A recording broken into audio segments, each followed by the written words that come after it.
okay na tayo, di ba, sa bawat isa, napag-pray na natin yung bawat isa. Ayan, ngayon naman, ito naman, tukol naman kay Lord. Ayan, yan. Yes, you can hurt God deeply. Pagka naghahanap ng mga message, laging ang mga title, yung, nasaan ang Diyos nung nasasaktan ako? Bakit pinahintulot na ng Diyos yung suffering na to? Puro ganon, yung parang, mas marami talagang message, yung, nasaan ang Diyos nung na-hurt ako, anong ginagawa ni Lord na na-hurt ako ngayon, ganun. Pero, onti lang, bilang na bilang yung mga message na sinasabi na si Lord din mismo, na-hurt siya. Diba? Kaya ngayon, ito naman, yung kanina, relationship sa bawat isa, ngayon naman, yung relationship naman natin kay Lord. At yun, alam nyo ba, na ang Diyos din mismo, pwede siya nang masaktan sa atin. Diba? Kaya, kasi sabi dito, una, God's emotions. Though God is eternal, si Lord, syempre powerful siyang Diyos, di ba? Eternal, creator of all things. Pero tandaan natin, He has feelings and emotions. Ang Diyos natin, alam nyo ba, talagang kung tayo nakakaramdam tayo ng iba't ibang emosyon, mas lalo ang Diyos. At yung emotion ng Diyos, imperfection siya. Kasi sa atin, parang pareho tayo ng may emotion, pero yung emotion ng Diyos, sobrang siya, perfect. Sobrang parang hindi mo, kaya ito nga, in the depth of God's feelings, and emotions are on a level mortals cannot fathom. Hindi natin bilang tao, hindi natin kaya maintindihan yung yung perfect kasi, perfect talaga yung emotions ng Diyos, yung feelings and emotions niya na parang ang hirap kung gaano ka grabe, ganun. Sabi dito, yet, we can recognize something of God's anguish in that He has created us with the same emotions. Pero di ba nagigets natin pag sinabi ng Bible na si Lord nagsiselos, nagagalit, parang nalulungkot ang Diyos. Kasi naiintindihan natin yun kasi same tayong tao, meron tayong emosyon, di ba? And He possesses just not in the same degree. Pero, although may emotion tayo, pero hindi tayo pantay ng degree ng emotion natin sa emotion ng Diyos. Kasi kay Lord nga, perfect siya. Sabi dito, therefore, when God tells us He is angry, we get the gist. Yung parang, halimbawa sa Numbers 32, pakinext, 32:13, yung verse dyan na sinabi, the Lord's anger burned against Israel, and He made them wander in the wilderness 40 years until the whole generation of those who had done evil in His sight was gone. Yung parang pag nabasa mo dyan, nakikita mo, galit ang Diyos dyan. Ay, kaya pala yung mga picture na nilagay ko si Jesus. Kasi di ba sabi sa Bible, I and the Father are one. Yung si Jesus, tsaka yung Father, iisa lang siya. Kaya parang yun yung mga picture, kasi nga hindi natin alam kung ano talaga pinaka-itsura ng Diyos. Pero sabi sa Bible, kung sino si Jesus, doon mo makikita kung anong klase ang Diyos natin. Si Jesus, di ba, nakita natin sa pamumuhay niya, kung ano yung mga emotions ni Jesus, kung paano siya magmahal, paano yung mga ginagawa niya, ganun din yung Diyos Ama. Kaya parang doon mo mapipicture na, ganito pala ang Diyos, kung sino si Jesus, di ba? Kaya, ayan nga, yung parang halimbawa dyan sa mga verse sa Bible, may nababasa tayo tungkol sa galit ng Diyos, di ba? Ibig sabihin, meron siyang ganong emotion. Tapos, we can likewise relate when God tells us of His jealousy.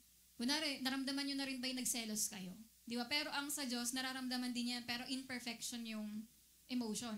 Ayan ka na, sa Exodus 34:14, sabi dyan, do not worship any other God, for the Lord, whose name is jealous, is a jealous God. Di ba? Parang kahit ang Diyos, nararamdaman niya yung selos kapag may iba na tayong mas mahal kaysa sa Kanya, di ba? Kung may iba na tayong talagang mas pinapahalagahan. Yan. And pati yung compassion. Makikita natin yung compassion ng Diyos, di ba? Pag nagbabasa tayong Bible. Yung Hosea 11 verse 8, sabi dyan, how can I give you up, Ephraim? How can I hand you over, Israel? How can I treat you like Adma? How can I make you like Zeboim? My heart is changed within me. All my compassion is aroused. Diba? Kaya, parang pag sa mukha pa nga lang ni Jesus, halimbawa, diba? Parang yung tingin na may compassion, diba? May awa sa atin. And sunod yung love. And love. Sabi sa Isaiah 43:4, since you are precious and honored in my sight, and because I love you, I will give people in exchange for you, nations in exchange for your life. Na nakikita rin natin ilang beses sa Bible yung pagmamahal ng Diyos. Diba sinasabi niya, I have loved you with an everlasting love. Kaya yan, yung nakalagay din na because I love you. Na ganun din ang, nakikita natin mapagmahal yung Diyos natin. At sabi nga dito, we can assume that when God experiences these emotions, it is to the extreme and imperfection. Na tayo, di ba, may emosyon tayo, pero ang degree ng emosyon ng Diyos ay to the extreme and imperfection. Parang extreme siya, pero perfect. Hindi tulad natin, minsan pag na-OOA tayo, iba yung dating sa atin, di ba? Pero si Lord, extreme pero perfect yung emotion niya. And what is most amazing of all, ang pinaka-amazing dito sa lahat ng emosyon ng Diyos, it is His children, tayong mga anak ng Diyos, you and me, which causes God to experience these emotions. Tayo yung nagbibigay ng emosyon sa Diyos. Hindi yung may nabasa ba kayo sa Bible at umiyak ang Diyos sa pusa o sa hayop. O umiyak ang Diyos dahil sa creation. Di ba walang ganon? Kundi lahat ng emosyon na makikita nyo sa Bible, ang dahilan, tayong mga anak ng Diyos. Tayong His people. Tayong mga people ng Diyos. Kaya tayo ang nagbibigay ng emotion sa Diyos. At dito naman sa hurting God. Yan, sabi dyan, di ba, yung sa Ezekiel chapter 6. Yan, sabi dito, God expresses deep anger to Israel for engaging in pagan worship. Di ba, sumamba sila sa mga Diyos-Diyosan, ganon. Sa buong, yan yung, throughout the nation rather than in His temple at Jerusalem. At sinabi dun sa verse 3-4, sabi dyan, God vowed na bring a sword against you and destroy your high places, and I will make you slain fall in front of your idols. Yung parang, syempre galit yung Diyos, di ba, sa pagsamba nila sa Diyos-Diyosan. Kaya, paparusahan sila. Pero tingnan nyo pa rin sa sumunod na verse, na ito yung binibigay ng Diyos sa atin, yung God's mercy, kahit sa Israel, di ba? Yung hindi sila dapat kaawaan, pero binigyan sila ng awa ng Diyos. Yung parang kahit galit yung Diyos sa dulo, ganyan pa rin sinasabi niya. However, I will leave a remnant in that you will have those who escape the sword among the nations when you are scattered among the countries. Parang, paparusahan ko kayo, pero ibabalik ko pa rin kayo. Parang ganun lagi yung Diyos, na paparusahan niya tayo, pero didisiplinahin niya lang tayo, pero nandun pa rin yung love niya, yung mercy niya sa atin. Kaya, ibibigay pa rin niya yung kahit hindi natin deserve, di ba? Pero, laging ganun ang ginagawa ng Diyos, nire-restore niya tayo. Kaya yung, di ba, pag nagkakasala tayo, ganun ang mercy ni Lord sa atin, nire-restore tayo, pinaparamdam pa rin niya yung pagmamahal niya. Hinahabol tayo ng pag-ibig ng Diyos kahit di na tayo karapat-dapat. Pero ganun talaga, di ba? Kaya ngayon nagawa yung kantang Sukdulang Biyaya, di ba? Kaya sabi rin dito, it was to this remnant that God expressed His pain. Tapos makikita nyo dito yung pinapakita ng Diyos yung sakit na nararamdaman niya sa mga tao niya. Sabi niya, then those of you who escape will remember me among the nations to which they will be taken captive. Sabi niya, how I have been hurt by their adulterous hearts which turned away from me. Yan, kaya yung Diyos mismo nagsasabi niya na-hurt talaga ako ng matindi. Sabi nga dyan, there it is in Ezekiel 6:9, yan yung verse na yun kanina. God can be hurt emotionally. And it is His people who do the hurting. Tuwing na-hurt ang Diyos, tayong tao yung cause ng hurting niya. Pero dun sabi nasa nating verse kanina, NASB yung na yun, parang version. Pero sabi daw dyan, yung NASB does a weak job in expressing this. Pero hindi ma-express ng version na yun kung ano talaga yung deep na hurt ng Panginoon. Kaya dito sa Hebrew, merong Hebrew word ng hurt na yun eh. Ito yung shabar. Ayan, sa Hebrew word na to, yung hurt na English word ay shabar sa Hebrew.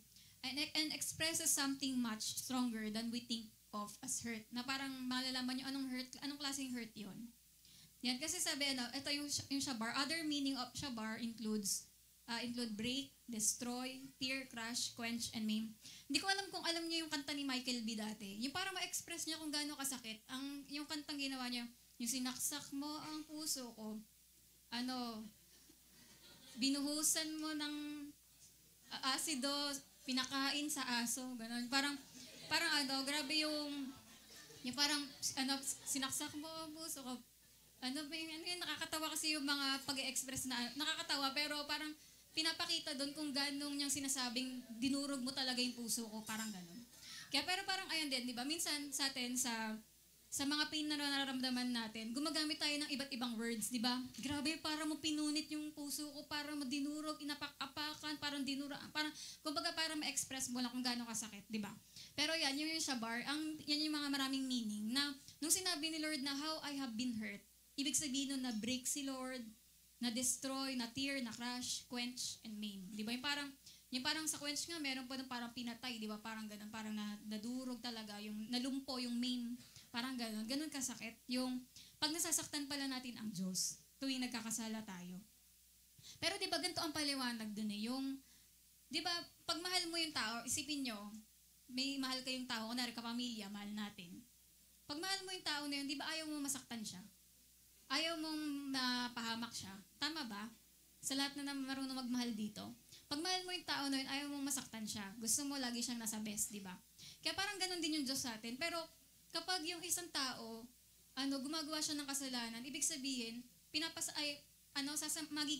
siya rin yung sinisira niya yung sarili niya. Tayo, dahil mahal tayo ng Diyos, tuwing yung kaaway, lagi tayong tinatarget na magkasala kasi doon lang nakakaganti yung demonyo sa Diyos kapag nagkakasala tayo. Kasi tayo yung masisira eh. For example, nag-ano ka, di ba, gumawa ka ng mali, di ba? Sino yung napapahamak, di ba ikaw? Ganun. Kaya doon na-hurt ang Diyos kasi ayaw niyang makita, tayo mahal niya tayo eh. Ayaw niyang makita na mapahamak yung buhay natin. Di ba? Kaya doon nadudurog ang puso ng Panginoon every time na nagkakasala tayo kasi alam niya patungo sa kapahamakan yun. Parang halimbawa sa tatay, kung meron man kayong kilalang tatay na mapagmahal, di ba? Yung tatay na yun, hindi niya papayagan yung anak niya na mapahamak. Ganon. Kaya pag sumuway sa kanya, anak, sabi ko na sa'yo na hindi, wag ka muna magbo-boyfriend ng 12 years old lang siya, ganon.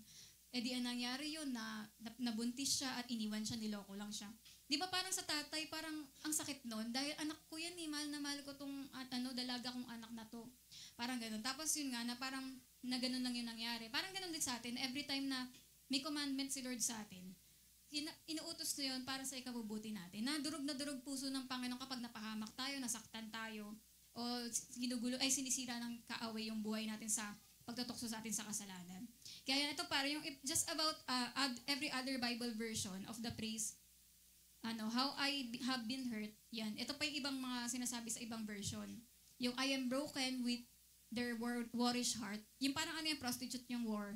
Tapos, how I was crushed, how I have been grieved. Yan, yung mga ibang mga version. Pero ang pinaka-words talaga doon ng hurt ni Lord, ito yung broken, crush, and grieve. Yan, yan talaga yung pinaka-nadama ng Panginoon tuwing nagkakasala tayo. These are tsaka diba, pag kunwari, mahal mo yung tao, sa mga tao pag mahal mo siya, diba, ayaw mo siyang nasasaktan nga, ganun. Kaya tayo, pag nalaman mo na mahal, kunwari, for example, sa mama mo, kunwari, si mama, alam kong mahal na mahal niya ako, tapos pag nasaktan ko siya, parang ang sakit sa akin kasi alam ko mahal na mahal ako ng mama ko. Tapos, alam mo yun, parang sumamaloob niya sa akin, ganun. Parang ang sakit sa puso dahil mahal niya ako, parang ganun. Kaya ganun din sa atin sa Panginoon na dati dumating sa time na tumigil na talaga ako sa pagpapasaway ko, sa ginagawa kong kasalanan. Parang hindi ko talaga masuko yung mga kasalanan ko. Pero, nung nalaman ko na mahal ako ng Diyos, tapos, nadudurog pala puso niya every time na nagkakasala ako. Parang doon na ako nagtino na, oo nga no, parang sinasayang ko yung ganong love ng Panginoon sa akin. Na parang mahal na mahal ako ng Diyos pero sinasaktan ko lang siya ng paulit-ulit. Yan, kaya sabi dito, these are the connotation of the word shabar God employs to communicate His deep sadness over the spiritual infidelity of His chosen people. Na talagang pinapahayag ng Panginoon, open siya dyan, sabihin na, nasasaktan niyo talaga ako, ganon. And sabi dito, and notice, di ba tayo minsan, next, na nahihiya tayo sabihin na na-hurt mo ko. Kunwari, totoo, na-hurt talaga ako, sobrang hurt ko, ganon sa ganon. Parang, minsan nahihiya tayo i-express, di ba, na nasaktan ka talaga. Pero, alam niyo ang Diyos dito nakakaiba, di ba? Sabi dito, notice how God does not hold back how He makes no effort to conceal the pain He feels. Unconcerned, He will somehow be regarded as weak for His earnest revelation. Di tulad nating mga tao, sinabi mo, kasi nasaktan mo ko, parang nakakahiya kasi parang sinasabi mo ang hina mo. Parang ang hina mo dun sa tao na yun.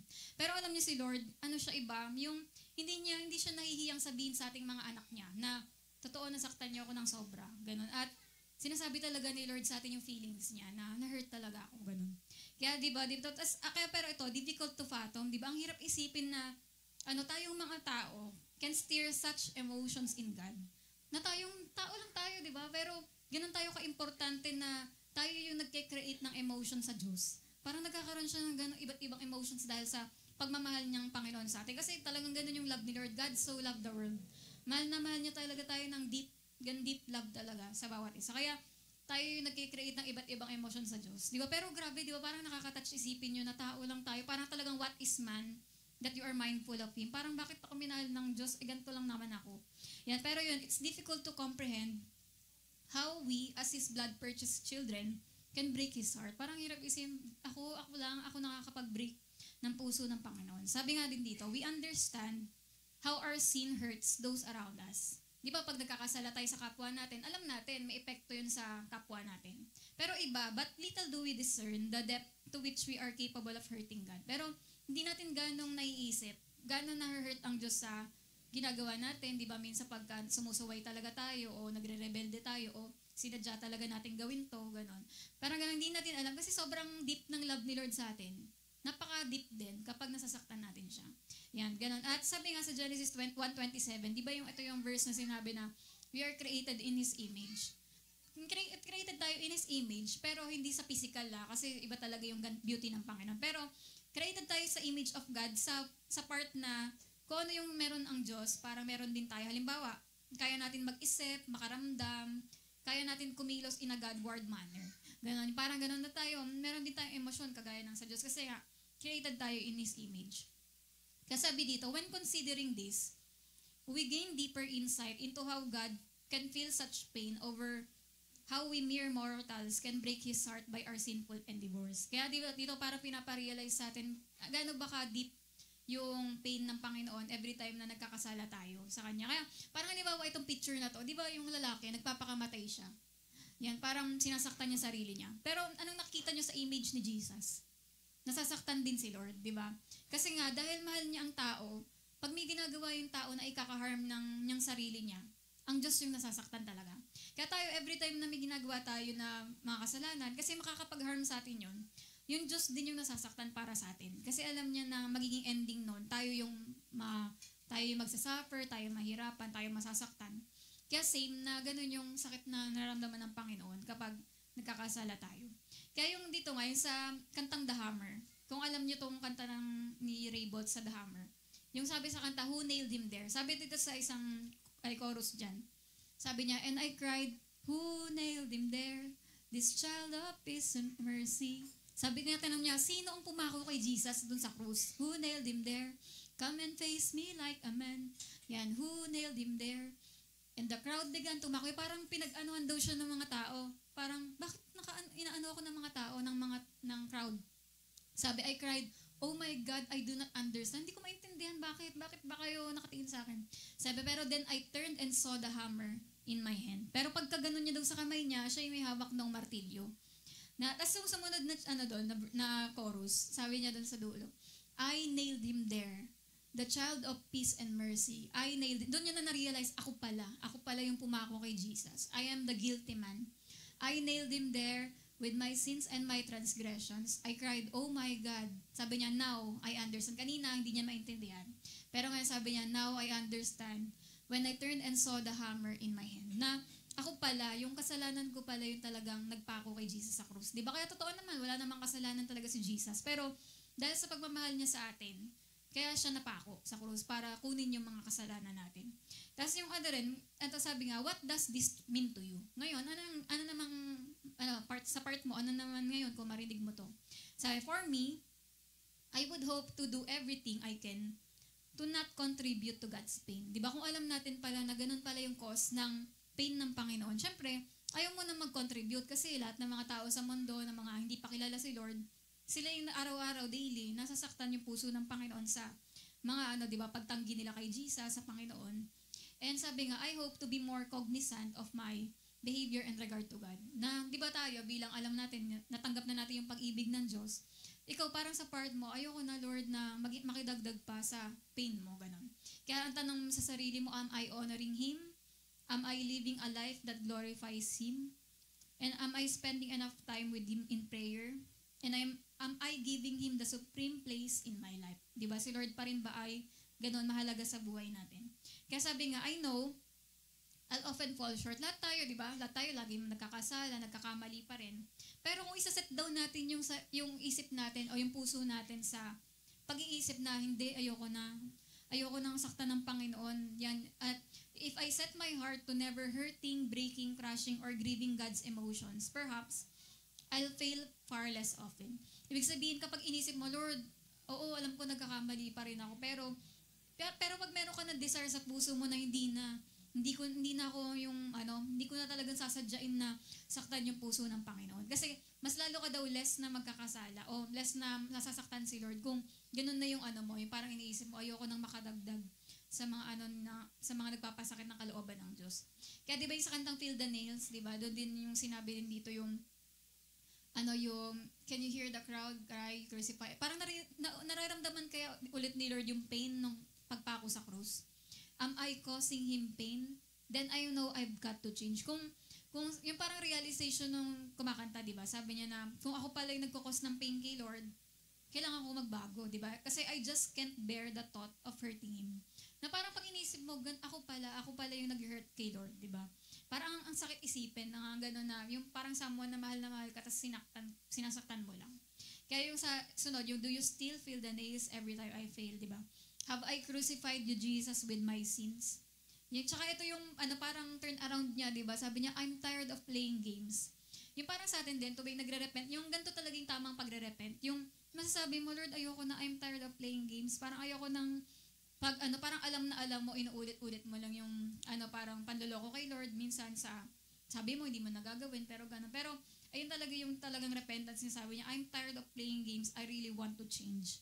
I never want to hurt you again. Kapag kasi sinabi ko kasi sa inyo, ito kasalanan to, huwag niyo gawin. Parang pag ganun lang, ay kasalanan, parang wala lang dating sa'yo. Pero every time na pag inisip mo nagkasala ka, na-hurt ang Panginoon, doon ka magkakaroon ng pagbabago sa mga ginagawa natin. Kasi kapag inisip mo na oo nga, yung unang-unang na-hurt kapag nagkakasala tayo si Lord, doon na talaga nagkakaroon ng turn around, na nagbabago ka talaga kasi ayaw mo mga mag-cause ng pain sa Panginoon. At di ba, tingnan nga natin ulit yung mga picture, di ba, na yung parang mga time na na-hurt ang Panginoon, na tayong mga tao yung nagko-cause ng emotion na yan sa Panginoon. Pero di ba kahit na gano'n, na nasasaktan natin si Lord, ito pa rin, yung sa dulo, ito pa rin yung ginagawa ni Lord, gusto niya, parang sinasabi niya, kahit gano'n niyo pa ako nasaktan, pero gusto ko bumalik kayo.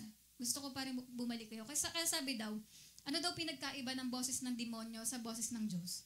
Pag boses daw ng demonyo, sasabihin sa'yo, makasalanan ka, ang dami mo talagang kalokohan, wala ka ng karapatang lumapit sa Diyos, parang ganyan-ganyan ang mga pinagagawa mo. Pero ganun yung boss ng demonyo, i-condemn ka lang. Pero pag boses daw ng Diyos yan, sasabihin niya sa'yo, oo, nasaktan mo ko, ang dami mo mga nagawa. Pero ang sinasabi pa rin ni Lord sa dulo, return to me, bumalik ka pa rin. Diba? Pero gusto ko pa rin, bumalik ka. Kaya doon mo daw malalaman na boss ni Lord yun, yung kapag lagi kang pinapa-return sa Kanya. Kaya yung sa dulo nito, yung song na Where the Nails Wear, diba yung sabi nga dyan, diba yung sa kanta na, it should have been my hands, dapat kamay ko yung napako. It should have been my feet, paa ko dapat yung napako. It should have been my side, yung tagiliran mo, yan, ikaw dapat yung natusok, diba? At yung na-broken yung heart. Pero sabi dun sa dulo, but it was your hands. Yes, it was your feet. It was your blessed hands. It was your precious feet. It should have been my hands. It should have been my feet where the nails were. Pero dahil sa pag-ibig ng Panginoon sa atin, siya pa rin yung napako, di ba? Imbis na tayo. Kaya ngayon lang, yan, habang nag-worship tayo kasi at part din syempre ng Teshub.